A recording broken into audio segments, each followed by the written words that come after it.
దళపతి విజయ్ ఆయన కొడుకు జోసన్ సంజయ్కి అసలు పొసగడం లేదా? డెబ్యూ ఫిల్మ్ సిగ్మాకు పోటీగా తన సన్నిహితుడిని పంపిస్తున్నాడా? లోకేష్ కనగరాజ్ తన డెబ్యూ హీరోతో పోటీ పడటం కోఇన్సిడెన్సా లేక కావాలనే చేసిందా? కొడుకుతో దళపతి ఫైట్ చేయబోతున్నాడా?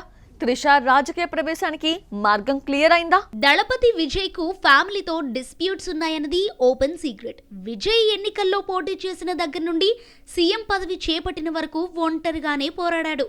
త్రిషతో సన్నిహిత సంబంధాలే అతన్ని కుటుంబానికి దూరం చేశాయి. భార్య సంగీత కూడా విడాకులు కోరుతూ పిటిషన్ దాఖలు చేసింది. పిల్లలు కూడా అతడితో గ్యాప్ మెయింటైన్ చేస్తున్నారు. ఈ ఇంటి పోరును ఇప్పుడు వీధి సమస్యగా విజయ్ మార్చేస్తున్నారా అంటే అవుననే వాదనలు కోలీవుడ్ లో వినిపిస్తున్నాయి. జాసన్ సంజయ్ దర్శకుడిగా సిగ్మా మూవీ తెరకెక్కిస్తున్నాడు. Sundeep Kishan, Faria Abdullah lead roles. July 31న రిలీజ్ చేస్తున్నట్లు అనౌన్స్ చేశారు.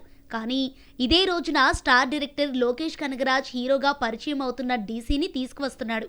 చూసి ఇదే డేట్ తీసుకురావడంపై అనుమానాలు వ్యక్తమవుతున్నాయి. విజయ్తో లియో దర్శకుడిగా సన్నిహిత సంబంధాలున్నాయన్న విషయం కాలీవుడ్ ఇండస్ట్రీలో అందరికీ తెలిసిందే.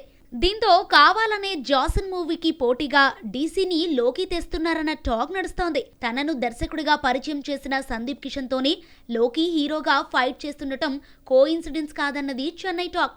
జాసన్ సంజయ్ కు లోకేష్ కనగరాజ్ మాత్రమే కాదు, ఫాదర్ విజయ్ తో కూడా పోటీ ఉండొచ్చన్న టాక్ కాలీవుడ్ లో నడుస్తోంది. జననాయగన్ కు సిబిఎఫ్సిఏ సర్టిఫికేట్ జారీ చేసిందట. ప్రమోషన్స్ కు కొంత టైం తీసుకుని ఈ నెలలోనే మూవీని రిలీజ్ ప్లాన్ చేస్తారని టాక్. కొడుకు మూవీకి పోటీగా వస్తే తనపై నెగటివ్ ఇంప్రెషన్ పడే అవకాశం ఉన్నందున ఓ వారం ముందు సినిమాను విడుదల చేయాలన్న ప్లాన్లో ఉన్నారట. ఇక త్రిష త్వరలో తిరుచి ఎన్నికల్లో పోటీ చేసే అవకాశాలు పుష్కలంగా కనిపిస్తున్నాయి. తిరుచి నియోజకవర్గం నుండి లారెన్స్ పోటీ చేస్తాడని వార్తలు రాగా తాజాగా తాను రేస్ నుండి క్విట్ అవుతున్నట్లు తేల్చి చెప్పాడు. దీంతో త్రిష కోసమే లారెన్స్ ఖాళీ చేశాడన్న గుసగుసలు వినిపిస్తున్నాయి. ఇదే నిజమైతే విజయ్కి అతడి ఫ్యామిలీకి దూరం మరింత పెరిగినట్లే అంటున్నారు కాలీవుడ్ క్రిటిక్స్.